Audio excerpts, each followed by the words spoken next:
Good evening, sir. This is group topic, gender and self.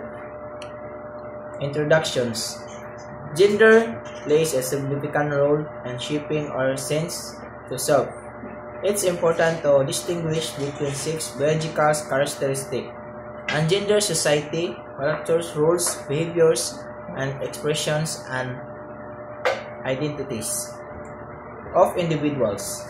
These reports show society expectations, cultural norms, and personal experience related to gender, influence, and development and expression of the self.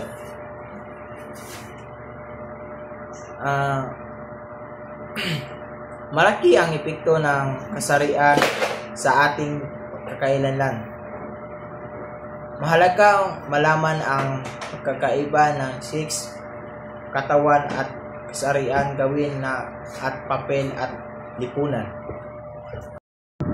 Good evening, sir. Key areas of influence. Socialization. From a young age, individuals are socialized into gender notes, rules, truth, family, peers, media, and other cultural institutions. This socialization process involves learning what is considered masculine or feminine in a given society. This expectation can influence self-perception, self-esteem, and behavior. Mula bata, tinuturuan tayo kung paano maging lalaki o babae. Gender stereotypes are widely held beliefs about the characteristics, traits, and behavior that are appropriate for men and women. These stereotypes can limit individuals' opportunities, choices, and self-experience. They can also lead to prejudice and discrimination. Paniniwala daw ito tungkol sa mga lalaki at babae na naglimita sa ating mga pagpipilian. Gender identity. Gender identity is an individual's internal sense of being male, female, both, neither, or another gender. It is a deeply personal and fundamental aspect of the self-gender. The self. Gender identity may not align with the sex assigned at birth. Panloob na pakiramdam kung lalaki, babae, o baba. Gender expressions. Gender expressions refers to how individuals outwardly presents their gender through clothing, hairstyle, behavior, and other means gender. Gender expressions is a form of self-expression and can be a way for individuals to communicate their gender identity to others.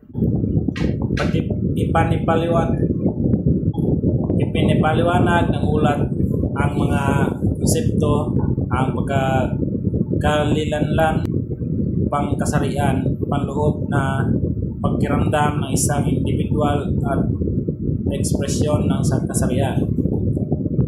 Kung paano ipinapahayag ng isang individual ang kanilang kasarian, binibigyan din ito na ang pagkakilanlan, pagkasarian ay isang napaka-personal na aspeto ng sarili at na ang ekspresyon ng kasarian ay maaaring isang paraan na papahayag ng sarili. Cultural norms. Cultural norms around gender vary widely across different societies. Some cultures have more rigid gender roles than others. These norms can influence everything from careers, choices to relationship dynamics to personal appearance. Iba-iba ang paniniwala tungkol sa kasarian sa iba't ibang lugar. Good morning, sir. Impact on self. Self-esteem, societal expectation, and stereotypes related to gender can have significant impact on self-esteem. Individuals who feel they do not convert to this expectation may experience lower self-esteem. Hirap sa pahalaga sa sarili kung hindi kakman sa nasa ng lipunan. Body image. Gendered idea of beauty can contribute to body image issue. The pressure to confirm that this idea can lead to dissatisfaction with one operations and even eating discouraged. Limitasyon sa pagtrabaho dahil sa kasarian. Career choice. Gender stereotype can influence career choice. Women may be discouraged from pursuing chosen traditionally male-dominated field, and men may be discouraged from pursuing career traditionally female-dominated field. Limitasyon sa trabaho dahil sa kasarian. Relationship. Gender roles can affect relationship dynamics. Traditional gender roles can lead to unequal power dynamics and limited expression of emotion. Hindi pantay sa trabaho sa relasyon. Mental health.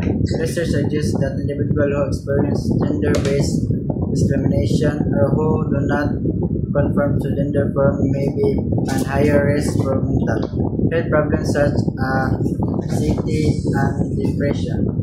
Pagkabalistang depression dahil sa diskriminasyon.